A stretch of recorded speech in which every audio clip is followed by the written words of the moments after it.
جس طرح بھی نگاہ اٹھائیں ہر طرف ہے بول بالا۔ حضور کے بچپن کا تذکرہ کرنا بھی ہم ثواب سمجھتے ہیں، حضور کی جوانی کا تذکرہ کرنا بھی ثواب سمجھتے ہیں، پیارے آقا کی تجارت کا تذکرہ کرنا بھی ثواب اور عبادت سمجھتے ہیں۔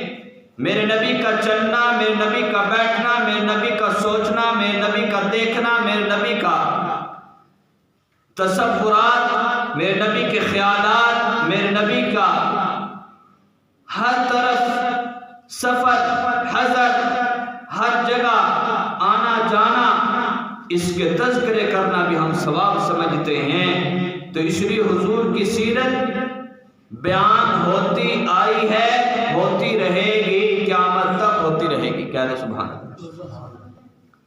کیونکہ میرے نبی کی تعریف اس کو کوئی حق ادا نہیں کر سکتا۔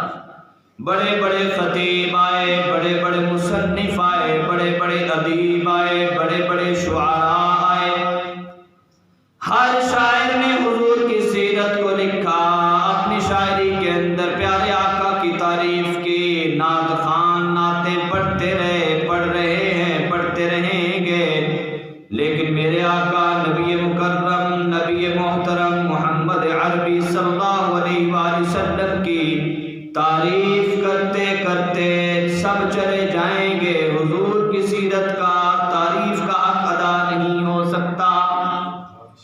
کتھے مہر علی، کتھے تیری ثنا، کتھے مہر علی،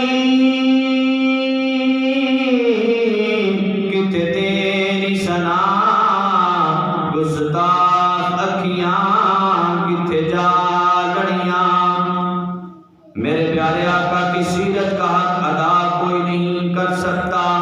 بڑے بڑے مصنف آئے، کتابیں لکھی، بڑے بڑے ادیب آئے، بڑے بڑے شعراء آئے، بڑے بڑے نعت خواں آئے، بڑے بڑے مصنف اور بڑے بڑے محرر اور بڑے بڑے مقرر اور بڑے بڑے خطباء علماء، بڑے بڑے محدثین آئے، شیخ